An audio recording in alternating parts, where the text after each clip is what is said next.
Hello दोस्तों, कैसे हो। आज हम बात कर रहे हैं रेफ्रिजरेशन साइकिल से रिलेटेड एक और नए क्वेश्चन के साथ में। इस क्वेश्चन के बाद में आपके रेफ्रिजरेशन से रिलेटेड और भी डाउट क्लियर हो जाएंगे। हमने पहले ही 3 वीडियो और करवा दिए हैं और अभी ये चौथा वीडियो है। इसके बाद आपके बहुत सारे डाउट्स जो है वो और भी सारे क्लियर हो जाएंगे। ठीक है, इस क्वेश्चन में सबकूलिंग और सुपर हीटिंग दोनों किया हुआ है, इसलिए हमने इस क्वेश्चन को लिया हुआ है। ठीक है, क्वेश्चन में क्या दिया हुआ है, 10 ton refrigeration required for food storage space. Food storage space के लिए 10 टन रेफ्रिजरेशन की रिक्वायरमेंट है। फ्रीऑन 12 रेफ्रिजरेंट का हम यूज कर रहे हैं। Is subcooled by 5 degree Celsius.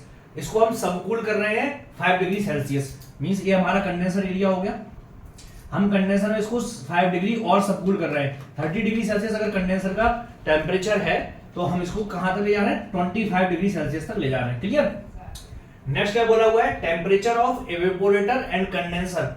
Evaporator जहां से हीट गेन कर रहा है, ठीक है, रेफ्रिजरेशन सिस्टम, तो कितना है वो temperature, -8 degree Celsius. And condenser temperature 30 degree Celsius.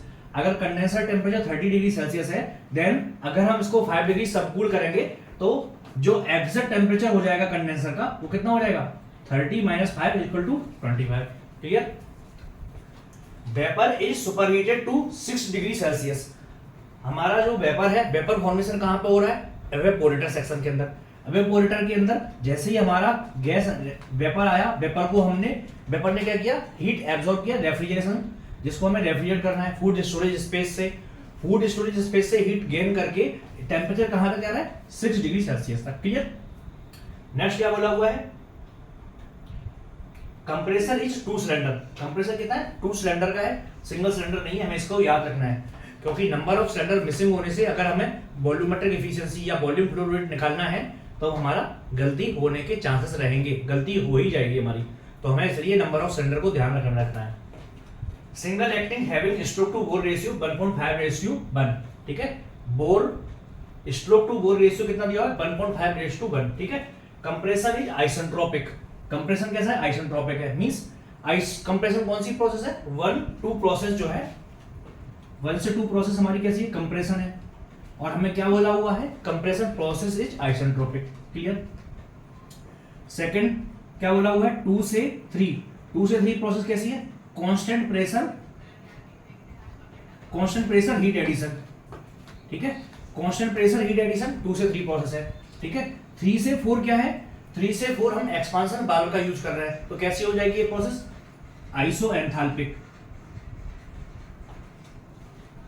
Clear. और 4 से 1 जो प्रोसेस होगी वो कैसी है, हम इसमें हीट एडिशन कर रहे हैं, किस पे, कांस्टेंट प्रेशर पे। तो constant pressure heat addition. Clear. तो हमारी चारों प्रोसेस हमने बता दिया है। ठीक है, अब हमें क्या निकालना है, जो चीज हमें निकालना है उसको हम देखते हैं। हमें निकालना है रेफ्रिजरेशन इफेक्ट पर केजी। ठीक है, पर केजी रेफ्रिजरेशन इफेक्ट कितना हो रहा है, mass flow rate of refrigerant निकालना है हमें। क्लियर। फिर थ्योरेटिकल पिस्टन डिस्प्लेसमेंट निकालना है।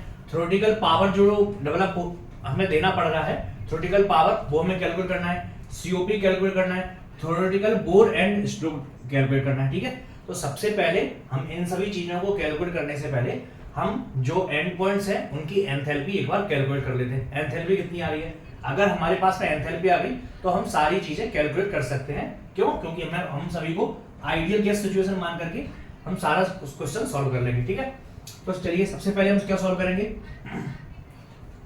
Enthalpy eight point 1। ठीक है, एंथैल्पी एट पॉइंट H1 बराबर में क्या हो जाएगा, अभी क्या किया हुआ हमने, इसको सुपर हीटेड किया हुआ है, तो जो H1 बराबर में क्या हो जाएगा, H1 डैश जो गैस की एंथैल्पी है वो, प्लस Cp ऑफ गैस कितने प्रेशर पर, -8 डिग्री सेल्सियस पर। ठीक है, फिर हमने टेम्परेचर कहां तक हीट किया इसको, 6 -8। ठीक है, -8 डिग्री से हम फाइनल टेम्परेचर कहां तक ले गए, 6 डिग्री सेल्सियस तक। तो क्या हो जाएगा, Cp T2 - T1 होगा। तो T2 फाइनल टेम्परेचर कितना है, 6 है, और इनिशियल टेम्परेचर कितना था, -8। क्लियर। तो हमारे पास में H1 डैश की वैल्यू दी हुई है, बिल्कुल दी हुई है। क्यों, -8 डिग्री सेल्सियस पर H1 की वैल्यू है 184.06 प्लस CPG की वैल्यू कितनी है, 0.568। 6 - 8 करेंगे तो कितना हो गया, 14 हो गया। क्लियर। तो हम इसको कैलकुलेट करेंगे, फाइनली क्या आ जाएगा, H1 की वैल्यू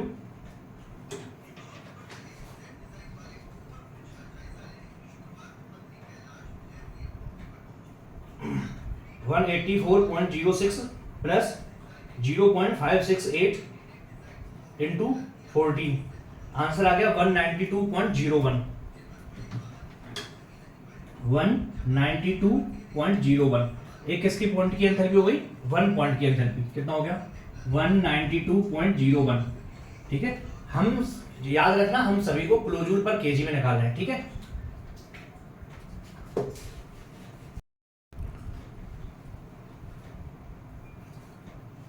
तो जो S1 की एंथैल्पी, जो S1 की एंट्रोपी होगी वो S2 की एंट्रोपी के बराबर होगा। मींस आइसेंट्रोपिक प्रोसेस है तो S1 बराबर S2 होगा। S1 एंट्रोपी क्या होगा, Sg मींस 1 डैश पर जो भी एंट्रोपी है वो प्लस Cp ln T2/T1। अब ये T2 क्या है, T फाइनल है। ठीक है, तो इसको हम अगर प्रोसेस 1 की टर्म में रखेंगे तो क्या हो जाएगा, S1 डैश जो भी एंट्रोपी 1 डैश पे है, ये हमारा पॉइंट कौन सा है, 1 डैश है। क्लियर, तो S1 dash plus Cp ln T final कितना है T1 और T इनिशियल कितना है T1 डैश। ठीक है, इक्वल टू S2 डैश, तो S2 डैश हो गया प्लस Cp ln, अभी फाइनल टेम्परेचर क्या है T2। ठीक है, तो ये T2/T2 डैश। क्लियर, अभी हम सारी जो भी टर्म्स है वो रख देते हैं। S1 डैश एंट्रोपी 1 डैश पर कितनी है, 0.70078। ठीक है, प्लस Cp की वैल्यू कितनी है 0.568 ln T1 की वैल्यू कितनी है, T1 है यहां पर 6 डिग्री, तो कितना हो जाएगा 279। और T1 डैश की वैल्यू कितनी है -8 डिग्री, तो कितना हो जाएगा 273 -8 कितना हो जाएगा 261। ठीक है,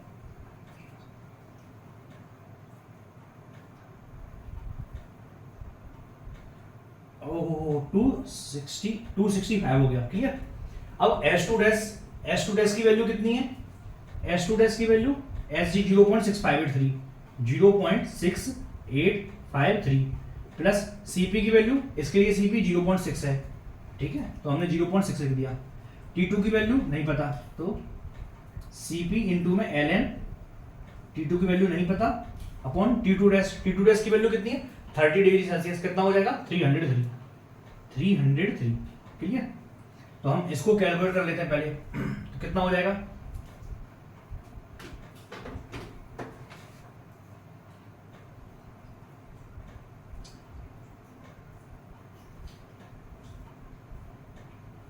ln 279 डिवाइडेड बाई 265, आंसर आ गया 0.051481। ठीक है, इनटू में 0.568, ठीक है, प्लस 0.70078, तो हमारे पास में जो फाइनल एंट्रोपी आ गई वो कितनी आ गई 0.7300 इक्वल टू कितना है 0.6853।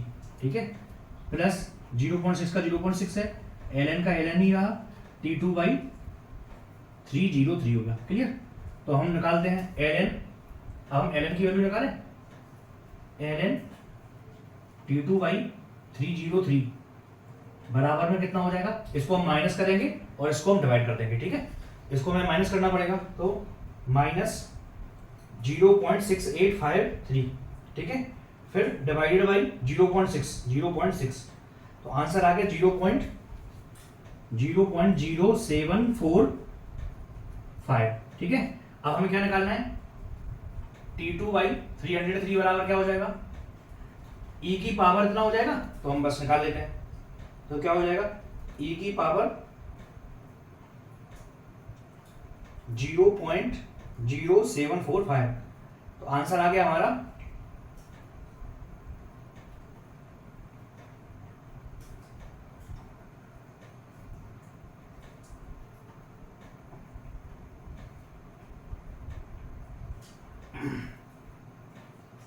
आंसर आ गया हमारा 1.077। ठीक है, तो T2 बराबर में कितना हो जाएगा, T2 बराबर में हो गया 326.4। ठीक है, ये हमारा क्या हो गया केल्विन में। क्लियर, तो हमारे पास में T2 आ गया। तो अब T2 बराबर में क्या आ जाएगा फाइनल, डिग्री में निकालेंगे तो -273 करना पड़ेगा, -273, आंसर आ गया 53.4 डिग्री सेल्सियस। ठीक है, अभी हमारे पास में केवल टेम्परेचर आया। ठीक है, तो टेम्परेचर आया तो हम H2 निकाल पाएंगे, बिल्कुल निकाल पाएंगे।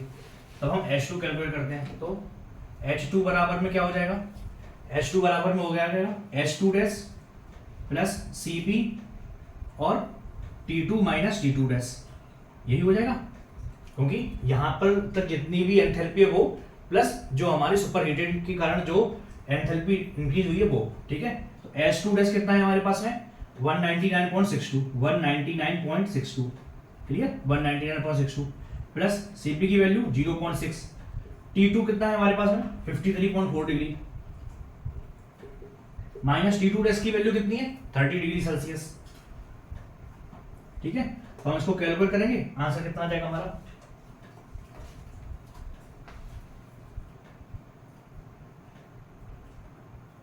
इंटू 0.6 प्लस 199.62, आंसर आ गया 213.68। ये किस में आ रही है सारी वैल्यू एंथैल्पी, किलोजूल पर केजी में सारी एंथैल्पी आ रही है हमारी। ठीक है, अभी हमने कहां एंथैल्पी निकाल ली, 1 पॉइंट की एंथैल्पी निकाल ली, 2 पॉइंट की एंथैल्पी निकाल ली, अभी 3 पॉइंट की एंथैल्पी बची है बस। ठीक है, 0.3 की एंथैल्पी बची है, तो वो कैसे कैलकुलेट करेंगे, 0.3 की एंथैल्पी निकालना है तो H3 बराबर में क्या हो जाएगा, जो भी H3 डैश की एंथैल्पी है वो माइनस Cp ऑफ वाटर जो भी रहेगा वो इनटू में जितना भी हमने सब कूलिंग किया हुआ है डेल्टी टेम्परेचर, वही हो जाएगा। तो हमारे पास में HF 30 डिग्री सेल्सियस पे HF कितना दिया हुआ है 64.59, ये किसकी एंथैल्पी हो गई H3 डैश की। ठीक है, तो H3 की वैल्यू निकालना है तो माइनस Cp ऑफ लिक्विड कितना दिया हुआ 0.97, तो 0.97। अब टेम्परेचर डिफरेंस कितना है 3 और 3 डैश के बीच में कितना है 30 माइनस 25, 5 डिग्री का ही टेम्परेचर डिफरेंस वो लिख दिया। तो हम इसको कैलकुलेट करेंगे तो फाइनली आंसर क्या आ जाएगा हमारा 64.59 माइनस Cp की वैल्यू 0.97 इनटू में कितना है 30 माइनस 25, आंसर कितना आएगा 5। ठीक है, तो हमारा फाइनली आंसर आ गया 59.74। ये सभी वैल्यू किसमें आ रही है किलो जूल पर केजी में 59.74। ठीक है, अब हमारे पास में H3 आ गया, अभी हमें क्या और बचा हुआ है 4 पॉइंट, तो हमारे क्या पता है 3 to 4 प्रोसेस क्या है आइसेंथाल्पिक प्रोसेस है। आइसेंथाल्पिक प्रोसेस है तो क्या होगा H3 इक्वल टू H4 हो जाएगा, यही हमारा क्या हो गया H4 हो गया। ठीक है, तो हमने चारों पॉइंट पे एंथैल्पी निकाल दी है। क्लियर, अभी हमारा क्वेश्चन सॉल्व हो गया, इतना आपने पार्ट कर लिया। अब नेक्स्ट आता है जो भी हमें कैलकुलेशन करना है हम उस पर आते हैं। ठीक है, सबसे पहले मैं बोला हुआ रेफ्रिजरेशन इफेक्ट पर केजी, तो रेफ्रिजरेशन इफेक्ट टोटल कितना हो रहा है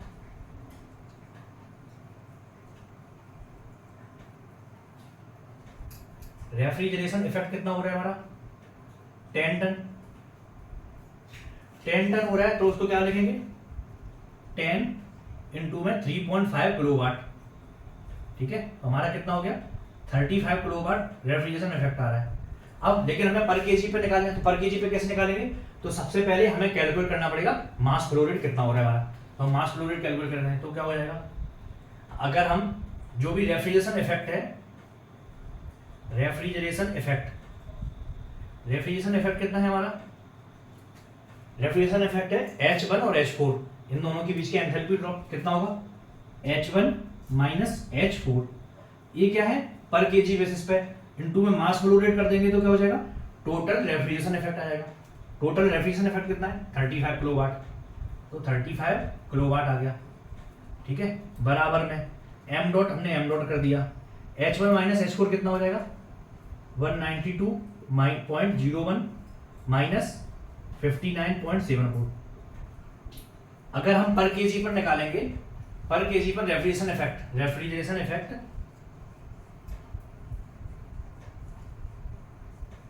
पर केजी क्या हो जाएगा हमारा H1 माइनस H4 हो जाएगा, तो H1 माइनस H4 बराबर कितना आ जाएगा 192.01 माइनस 59.74। आंसर आ गया 132.27। 132.27 ये क्या होगा किलो जूल पर केजी हो गया या किलो वाट पर केजी हो गया। ठीक है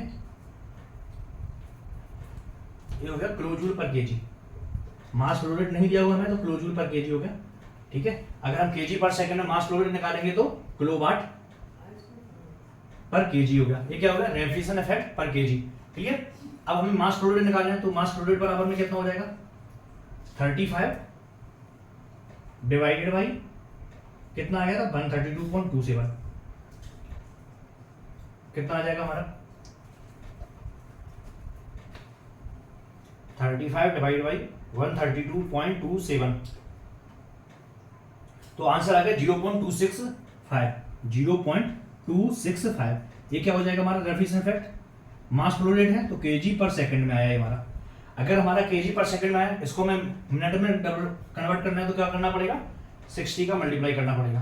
तो आंसर आ गया 15.87 केजी पर मिनट। इतना रेफ्रिजरेंट फ्लो कर रहा है। मास फ्लो रेट आ गया हमारे पास में। हमने रेफ्रिजरेशन इफेक्ट पर केजी कैलकुलेट कर लिया जो आया 132.27। ठीक है फिर हमने मास फ्लो रेट भी रेफ्रिजरेंट कैलकुलेट कर लिया। ठीक है अब नेक्स्ट थर्ड क्वेश्चन क्या बोल रहा है हमसे थ्योरेटिकल पिस्टन डिस्प्लेसमेंट। अब पिस्टन डिस्प्लेसमेंट को हम पहले बाद में कैलकुलेट करते हैं। पहले हम थ्योरेटिकल पावर पर आ जाते हैं सीओपी पे आ जाते हैं। ठीक है फिर इस पे आएंगे।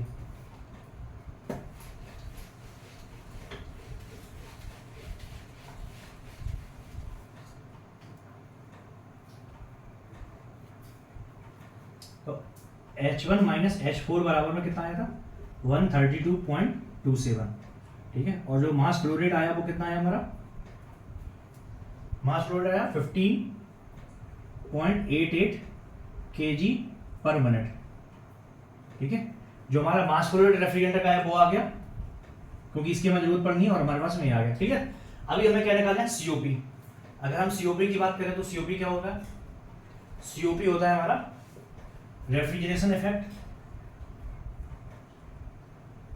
अपॉन वर्क इनपुट या पावर इनपुट। तो रेफ्रिजरेशन इफेक्ट कितना है हमारा रेफ्रिजरेशन इफेक्ट 1 और 4 के बीच में ही है तो H1 minus H4 upon work कितना दिया है हमने 2 और 1 के बीच में तो H2 माइनस H1। क्लियर तो हम निकालते हैं H1 माइनस H4 कितना हो जाएगा 192.01 माइनस 59.74 अपॉन H2 का वैल्यू कितना है 213.68 माइनस H1 की वैल्यू 192.01। क्लियर तो हमने सारा वैल्यू उसी से रख दिया वही हो गया बस सिंपल। अब कुछ नहीं करना है इसको कैलकुलेट करना है। हमें ये ध्यान रखना है रेफ्रिजरेशन इफेक्ट है कौन सा और वर्क है कौन सा। रेफ्रिजरेशन इफेक्ट कौन सा है 1 और 4 के बीच में जितना भी हमने हीट रेफ्रिजरेटर ने कंज्यूम किया है या हीट एब्जॉर्ब किया है और 1 और 2 के बीच में जो भी है वो हमारा वर्क इनपुट है। ठीक है तो हम सबसे पहले कैलकुलेट करते हैं कितना हो जाएगा 192.01 माइनस 59.74। आंसर आ गया 132.27 अपॉन कितना है 213.68 माइनस 192.01। आंसर आ गया 21.67। तो हम निकाल देंगे कितना आ जाएगा हमारे पास में 132.27 डिवाइड बाई 21.67। आंसर आ गया 6.1। ये क्या हो गया हमारा सीओपी हो गया। सीओपी बराबर कितना हो गया 6.1। ठीक है ये हमारा सीओपी हो गया। अब थ्योरेटिकल पावर निकालना है तो जो अब ये मैं क्या निकालना है थ्योरेटिकल पावर निकालना है तो हम पावर निकाल लेते हैं। तो पावर बराबर में कितना हो जाएगा पावर हमने कितना इनपुट दिया H2 माइनस H1 यही दिया। अगर हमने मास फ्लो रेट और ऐड कर देंगे तो हमारा आ जाएगा आंसर। हमने H2 माइनस H1 की वैल्यू कैलकुलेट की हुई है कितनी आई 21.67 तो 21.67 मास फ्लो रेट कितना है हमारा 15.88। अब एक इसमें केजी पर मिनट में है तो हम डिवाइड बाई 60 कर लेते हैं। तुम्हारे पास में क्या आ जाएगा पर सेकंड में आ जाएगा। ठीक है तो हमारा वाट में पावर आ जाएगा कितना हो जाएगा 15.88 इंटू 21.67। आंसर आ गया हमारा 344 डिवाइडेड बाई 60 करेंगे तो 5.73 है ना, 5.73 एक किलोवाट में। ठीक है, अब इसको एक बार देख लेते हैं हुआ क्या है यहाँ पे। पावर टोटल डेवलप कितना हुआ पर केजी में, तो H2 माइनस H1 हो गया, क्योंकि यहाँ यहीं पर हमारी पावर इनपुट हो रही है। ठीक है, जब पावर इनपुट इतना हो रहा है, हमने मास फ्लो रेट का मल्टीप्लाई कर दिया, तो टोटल पावर जनरेशन या टोटल पावर जो हम दे रहे हैं रेफ्रिजरेंट को, रेफ्रिजरेशन साइकिल को, वो हमारे पास में आ जाएगी। तो मास फ्लो रेट हमारा कितना है 15.88 है। एक इसमें है केजी पर मिनट में है, पर मिनट में है तो पर सेकंड में कन्वर्ट करना है, तो 60 से डिवाइड कर दिया। H2 माइनस H1 की वैल्यू यहाँ से हमने कैलकुलेट की थी। ठीक है, हमारे कितने आई 21.67, तो हमने वो वैल्यू यहाँ पर रख दी। तो फाइनली हमने कैलकुलेट किया तो 5.73 किलोवाट हमारी क्या होगी थ्योरेटिकल पावर हो गई। ये भी हमारा सॉल्व हो गया। ठीक है, अब हमारा क्या रह गया, अब हमें क्वेश्चन में रह गया हमारा थ्योरेटिकल पिस्टन डिस्प्लेसमेंट। ठीक है,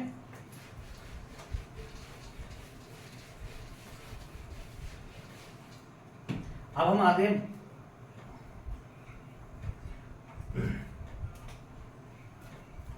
पिस्टन डिस्प्लेसमेंट में।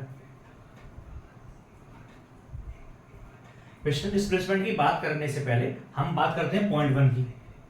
पॉइंट 1 क्यों कर रहे हैं, क्योंकि पॉइंट 1 में कंप्रेसर पर इनलेट हो रहा है, कंप्रेसर में रेफ्रिजरेंट इनलेट हो रहा है। तो जब रेफ्रिजरेंट इनलेट में हो रहा है तो अब हमें क्या देखना है पॉइंट 1 पर। पॉइंट 1 पे जो भी हमारा मास फ्लो रेट है वो कितना है 15.88 ही है। ठीक है, अगर हमारे पास में मास हमें पता है, पॉइंट 1 पे क्या है हमारे पास में T1 पता है हमें, T1 हमें पता है, T1 बराबर में कितना है 6 डिग्री सेल्सियस है, बराबर में क्या हो जाएगा 279 केल्विन। ठीक है, अगर हमें T1 डैश पे कितना है हमारा टेम्परेचर 273 माइनस 8 कितना हो जाएगा 265 केल्विन। क्लियर, अगर हमारा T1 डैश पे V1 डैश कितना है न्यू मतलब स्पेसिफिक वॉल्यूम है 0.072। ठीक है, अगर हम यहां पर बात करें 1 एंड 1 डैश पे और हम इसको आइडियल गैस माने तो क्या हो जाएगा P1 V1 बराबर में MR T1 बराबर में क्या हो जाएगा P2 V2 upon MR T2। अब 1 और 1 डैश दोनों प्रेशर सेम है, क्या हो जाएगा M भी सेम है R भी सेम है, क्या हो जाएगा V1 बराबर ए स्पेसिफिक वॉल्यूम है V1 बाई V2 बराबर में T1 बाई T2 हो जाएगा। तो अब हम इसको क्या ले सकते हैं 2 की जगह 1 डैश कर देते हैं। ठीक है, 2 की जगह 1 डैश कर दिया तो हो गया हमारे पास में। अब V1 डैश बराबर V1 की वैल्यू निकालनी तो क्या हो जाएगा V1 डैश इनटू में T1 बाई T1 डैश। ठीक है, अब हमारे पास में V1 डैश का वैल्यू है स्पेसिफिक वॉल्यूम है जो 0.072, तो हमने यहाँ पे लिख दिया 0.072। T1 की वैल्यू कितनी है 279 और T1 डैश की वैल्यू कितनी है 265। तो हमारे पास में आंसर आ जाएगा 0.072 इंटू 279 डिवाइडेड बाई 265। आंसर आ गया 0.0758। ये किसका वैल्यू आ गया स्पेसिफिक वॉल्यूम एट पॉइंट 1।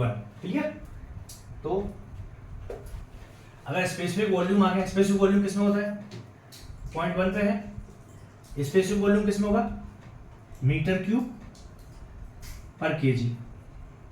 ठीक है, ये किसमें मीटर क्यूब पर केजी में। हमारे पास में क्या दिया हुआ है मास फ्लो रेट दिया हुआ है, तो अगर हम कैलकुलेट करेंगे तो वॉल्यूम फ्लो रेट कितना आ जाएगा वॉल्यूम फ्लो रेट बराबर में क्या हो जाएगा जो भी मास फ्लो रेट है वो इनटू में स्पेसिफिक वॉल्यूम एट पॉइंट 1, यही हो जाएगा। पॉइंट 1 पे जितना भी वॉल्यूम फ्लो है वो कितना हो जाएगा मास फ्लो रेट इनटू में स्पेसिफिक वॉल्यूम। मास कितने केजी में, केजी पर मिनट में, और ये मीटर क्यूब में, तो कितना आ जाएगा आंसर हमारा 0.0758 इंटू 15.88। किस में आ जाएगा आंसर केजी के लिए कैसे में आ जाएगा मीटर क्यूब पर मिनट में आ जाएगा, मीटर क्यूब पर मिनट में। ठीक है, तो हम इसको निकाल लेते हैं कितना आ जाएगा हमारा आंसर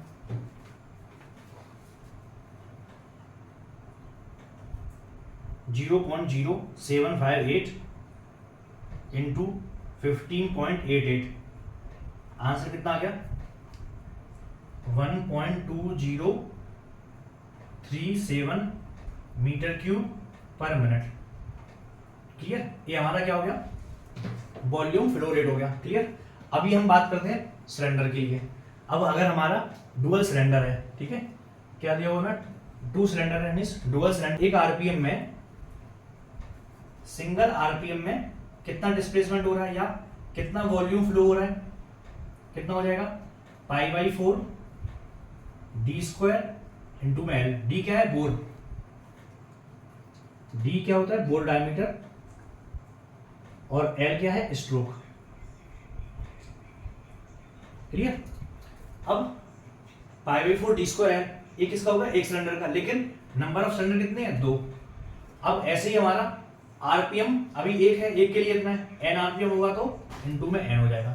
ठीक है, तो हम इससे कैलकुलेट करते हैं, जो थ्योरेटिकल वॉल्यूम आएगा हमारे पास में कितना होगा π/4 का π/4 d² और l, ये क्या दिया हुआ है हमें स्ट्रोक एंड बोर रेशियो कितना 1.5:1 मींस L/D इक्वल टू 1.5/1। ठीक है, तो L बराबर कितना हो जाएगा 1.5 टाइम्स ऑफ D। ठीक है, तो d² का d² रह गया इनटू में 1.5 टाइम्स ऑफ D इनटू में 2। n की वैल्यू कितनी है, n की वैल्यू 800 आरपीएम, तो इनटू में 800। क्लियर, ये हमारा क्या आ गया वॉल्यूम फ्लो रेट आ गया, वॉल्यूम फ्लो रेट। अब आरपीएम किसमें मिनट में पर मिनट। ठीक है, अभी इसकी जरूरत नहीं है साइड में, तो इसको हम हटा देते हैं।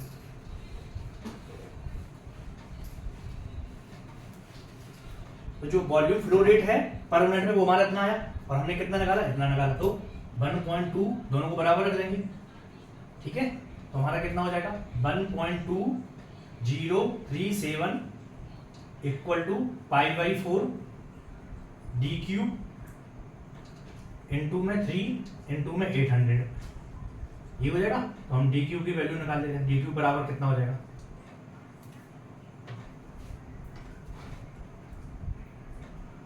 Divided by 0.7854 divided by 3 divided by 800, answer आ गया 0.00638। ठीक है, 0.00638 तो हम डायमीटर की वैल्यू निकाल देंगे कि पावर 1/3 हो जाएगा, 1 डिवाइड बाई 3, तो हमारा आंसर आ गया 0.0861, 0.0861 क्या आएगा मीटर आ गया। तो D बराबर में कितना हो जाएगा 86 mm। ठीक है, डायमीटर की वैल्यू आ गई, और लेंथ बराबर कितना हो जाएगा 1.5 टाइम्स ऑफ डायमीटर, तो लेंथ बराबर कितना हो जाएगा इनटू में 1.5, आंसर आ गया 129 mm। क्लियर, तो हमारे पास में थ्योरेटिकल बोर आ गया हमारे पास 86 mm। क्लियर, थ्योरेटिकल स्ट्रोक की लेंथ भी आ गई। क्लियर, हमने थ्योरेटिकल बोर एंड स्ट्रोक दोनों कैलकुलेट कर लिया। अब हमें क्या निकालना है थ्योरेटिकल पिस्टन डिस्प्लेसमेंट। ठीक है, तो हम पिस्टन डिस्प्लेसमेंट निकालेंगे तो कितना आ जाएगा π/4 d² इंटू में l। ये सिंगल सिलेंडर का आएगा, तो सिंगल सिलेंडर का कैलकुलेट कर देते हैं। सिंगल सिलेंडर का π/4 की वैल्यू 0.7854 इंटू d² कितना हो जाएगा 86 mm, 0.086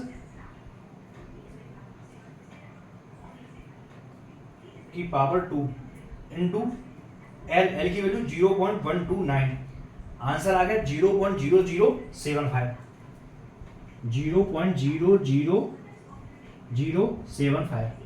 ये हमारा क्या होगा सिंगल सिलेंडर का जो भी वॉल्यूम डिस्प्लेसमेंट है वो आ गया हमारे पास में। तो theoretical piston displacement of one single cylinder.